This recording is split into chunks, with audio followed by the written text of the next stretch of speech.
lagi dengan Teacher Rizka. Baiklah, untuk pembelajaran hari ini kita di tema 2, subtema 1, PB 5 dan 6. Pelajaran kali ini masih berhubungan dengan pernafasan manusia. Proses pernafasan pada manusia ada dua, yaitu proses menghirup udara yang disebut dengan inspirasi dan proses menghembuskan udara yang disebut dengan ekspirasi.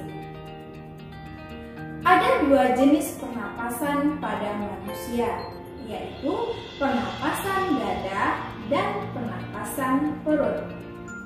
Pernapasan dada adalah pernapasan yang menggunakan otot dada.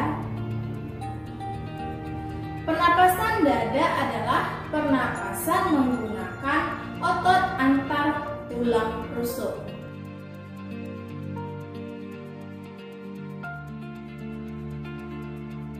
Yang kedua adalah pernapasan perut. Pernapasan perut adalah pernapasan yang menggunakan otot diafragma untuk bernapas. Diafragma terdapat di dalam tubuh bagian bawah rongga dada. Sekarang kita pelajari bagaimana perbedaan proses menghirup udara atau inspirasi dengan proses ekspirasi. Pada inspirasi, udara masuk melalui hidung. Kemudian udara disaring oleh lendir dan rambut hidung. Dan selanjutnya paru-paru mengembang dan rongga dada membesar. Sehingga gas oksigen diserap oleh alveolus. Sedangkan pada proses ekspirasi, paru-paru mengempes dan rongga dada kembali ke ukuran semula. Kemudian udara keluar melalui saluran pernapasan. Selanjutnya udara yang dikeluarkan mengandung gas karbon dioksida dan uap air. Selanjutnya, student teacher, di dalam sebuah teks terdapat banyak informasi. Biasanya setelah teks diberikan, terdapat beberapa pertanyaan yang harus dijawab agar lebih bisa memahami isi dari teks tersebut.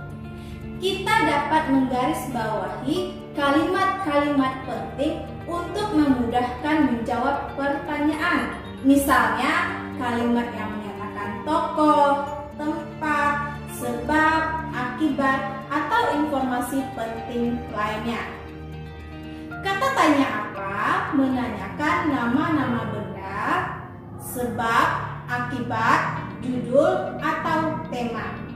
Sedangkan kata tanya di mana menanyakan tempat atau latar. Sedangkan kata tanya kapan menanyakan waktu kejadian suatu peristiwa. Sedangkan kata tanya siapa menanyakan tokoh utama dan tokoh pendukung dari sebuah cerita. Sedangkan kata tanya mengapa menanyakan alasan suatu masalah yang terjadi di dalam teks.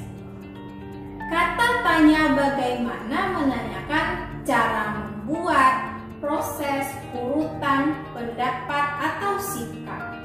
Dan yang terakhir, kata tanya berapa menyatakan jumlah atau banyak suatu benda. Student teacher, dalam kehidupan kita bermasyarakat, kita harus memiliki rasa tanggung jawab.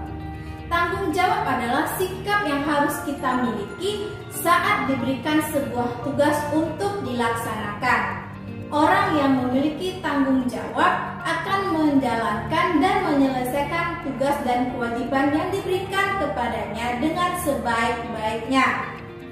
Tanpa tanggung jawab berarti kita tidak menyadari pengaruh baik dan buruk dari sikap perbuatan yang kita lakukan. Berikut adalah contoh sikap yang tidak bertanggung jawab yang dilakukan oleh seorang warga yang berada di lingkungan masyarakat. rumah Pak Johan tidak memiliki tempat pembuangan sampah di depan rumahnya.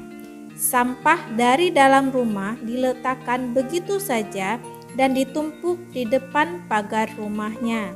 Akibatnya, banyak lalat berdatangan dan sampah itu mengeluarkan bau tidak sedap. Banyak warga mengeluhkan kondisi tersebut. Mendengar keluhan warga, Pak Johan malah membakar sampah miliknya. Asap pembakaran justru semakin mencemari udara di lingkungan tempat tinggal Pak Johan. Tindakan Pak Johan adalah tindakan yang tidak bertanggung jawab karena tidak memperhatikan dampak tindakannya bagi masyarakat sekitar. Nah, tindakan Pak Johan adalah tindakan yang tidak bertanggung jawab karena tidak memperhatikan dampak atau akibat tindakannya bagi masyarakat di sekitar. Baik student, cukup sekian pembelajaran kita hari ini dan sampai jumpa di pembelajaran selanjutnya.